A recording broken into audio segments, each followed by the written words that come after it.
Hello, everyone. So I've been using the Sony lately, the A7 IV, A7CR. I've been using two lenses quite a bit, the Zeiss 35 millimeter f2.8 and the Sigma 28 to 70 f2.8. And what I'm going to show you is kind of like a secret sauce.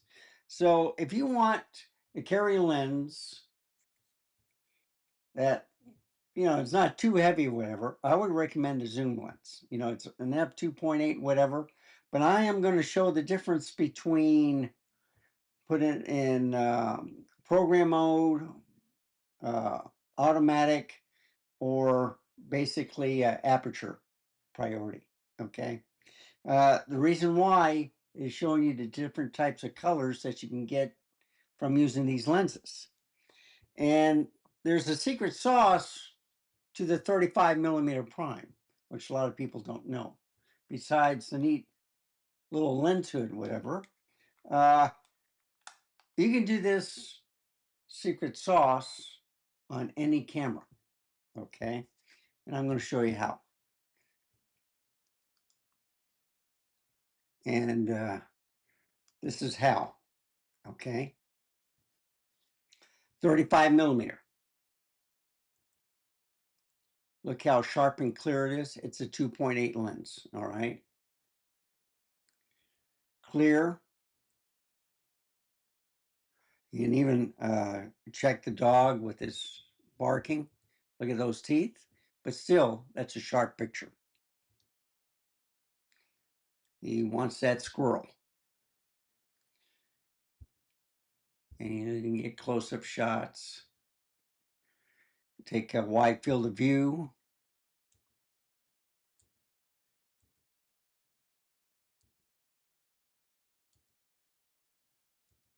And depending on where you point toward the sun, you get dark or light.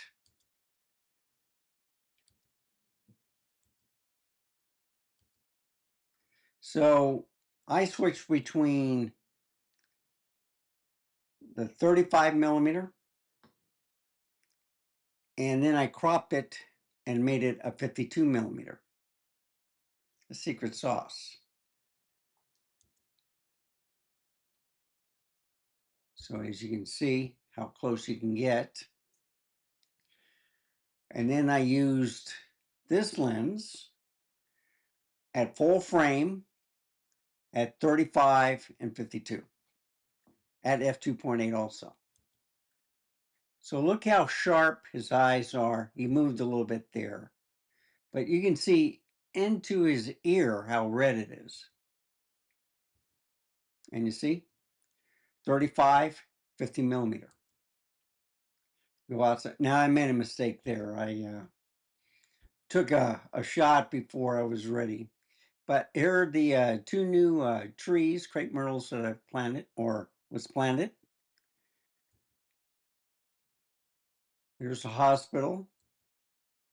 Here's the car, 35 millimeters, 50. We'll just call it 50, okay? And they're at 2.8, 35, 50. And this is with the zoom lens. And I did put it in program mode and aperture, but I also put it in auto mode because you get a bluer sky and it works different from program mode, okay? But as you look, 35, 50, all right? But I changed lenses. Well, how did I do that? Okay. You can go back to prime and kind of fake you out. Can you tell the difference if it's a zoom or a prime? So let's check it out. See? And this is the prime. 35 millimeters, 50 or 52. Now, I tried something else, okay? So I used the 50 millimeter f1.4 from the Nikon. All right. Well, how can you do that? Well,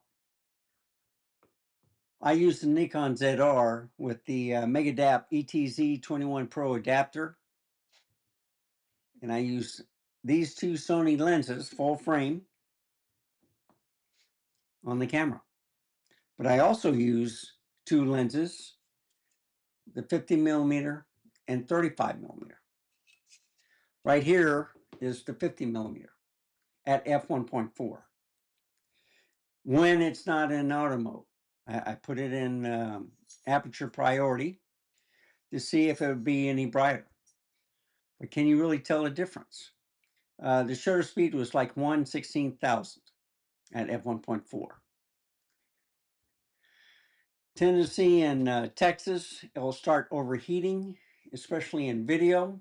So aperture priority, I usually put it at nighttime. And then program mode or auto mode in the daytime, sometimes shutter speed. Sometimes I put shutter speed at nighttime because it gets me a better picture, less flaring. But as you can see, 35, 50, just scrolling around. The pictures look awesome. Does it really matter if you need an f1.4 or 2.8? You can stop down to like 5.6 or 4.5 or even up to f8, and they can be pretty sharp. So you see, this is the 1.4, 50 millimeter.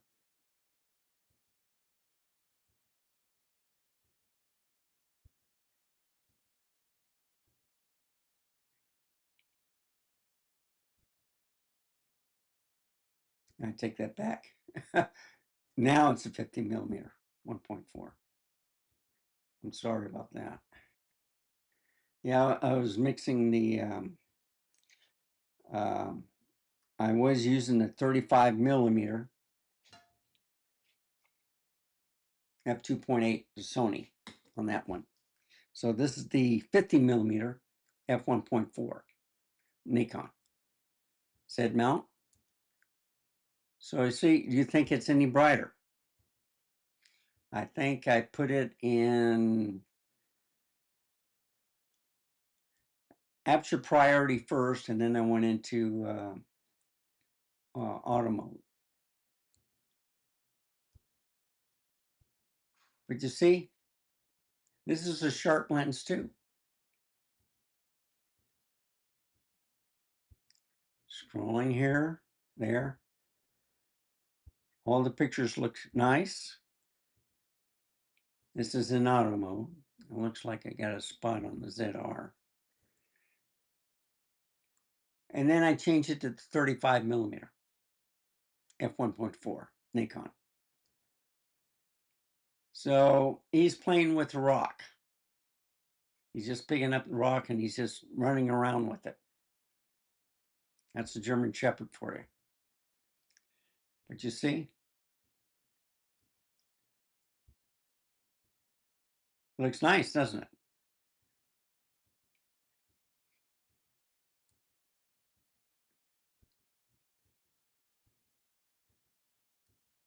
And there you have it.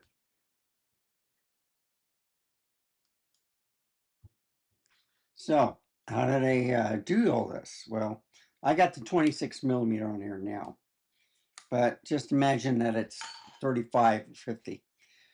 I'm going to turn it on and I'm going to turn it around, and you can see kind of like the screen in a way.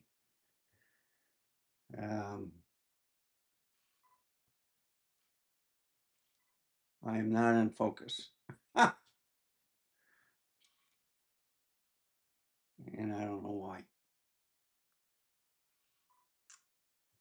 Yeah, now I'm in focus, okay? And forget the lighting situation, okay? I use the function 3, which is usually for the display. And I can change it from crop or full frame to crop just by turning the dial. So you see, full frame, crop, 1:1, 16:9.